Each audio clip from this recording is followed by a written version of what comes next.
அஸ்ஸலாமு அலைக்கும் வரஹ்மத்துல்லாஹி வபரகாத்துஹு. Welcome to Tamil Islamic remedy. இன்னைக்கு நம்ம வீடியோல நபி ஸல்லல்லாஹு அலைஹி வஸல்லம் அவர்களை நேசிக்கிற ஒரு அடியான் கிட்ட இருக்கிற 7 அறிகுறிகளை பத்தி தான் பார்க்க போறோம். உலகத்துல இருக்கிற மத்த எந்த பொருட்களை விடையும் மத்த எந்த மனிதர்களை விடையும் நாம நபி ஸல்லல்லாஹு அலைஹி வஸல்லம் அவர்களை அதிகமா நேசிக்கணும். அப்படி நாம நேசிக்காம இருக்கிறது வரைக்கும் நம்மளோட ஈமான் முழுமையாகாது. நீங்களும் நபி ஸல்லல்லாஹு அலைஹி வஸல்லம் அவர்களை நேசிக்கிற ஒரு மனிதரா இருக்கீங்கன்னா இந்த 7 அறிகுறிகள் உங்க வாழ்க்கையில இருக்கான்னு செக் பண்ணிக்கோங்க. அப்படி இல்லைன்னா நீங்க இந்த விஷயங்களை அதிகமா பண்ண ஆரம்பிங்க.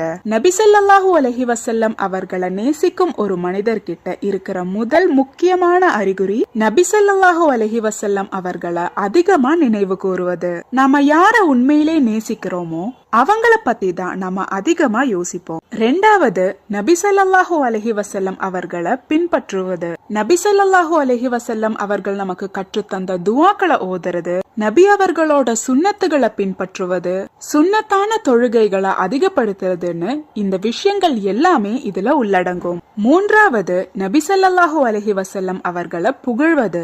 நபி ஸல்லல்லாஹு அலைஹி வஸல்லம் அவர்களை புகழ்றதுக்காகவே இருக்கிற ஒரு அமல் தான் ஸலாத் ஓதுறது. 4வது, நம்ம வாழ்க்கையில நடக்கிற ஒரு பிரச்சனையோ இல்ல ஒரு குழப்பத்தையோ தீர்வு காணுவதற்கு நபி ஸல்லல்லாஹு அலைஹி வஸல்லம் அவர்களோட சுன்னத்துகளை தேடி அதுல இருந்து ஒரு தீர்வை கண்டுபிடிப்போம். 5வது, நபி ஸல்லல்லாஹு அலைஹி வஸல்லம் அவர்களுக்கு யாரையெல்லாம் பிடிச்சதோ அவங்களையெல்லாம் நமக்கும் பிடிக்கும். அதே மாதிரி நபி ஸல்லல்லாஹு அலைஹி வஸல்லம் அவர்களுக்கு என்னெல்லாம் விஷயங்கள் பிடிச்சதோ அது எல்லாமே நமக்கும் பிடிச்சதா தான் இருக்கும்.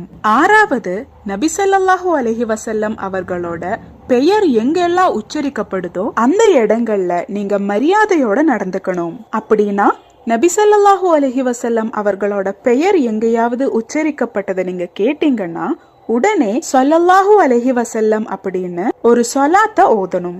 7வது, நபி ஸல்லல்லாஹு அலைஹி வஸல்லம் அவர்களோட சுன்னத்துகளை பரப்புவது.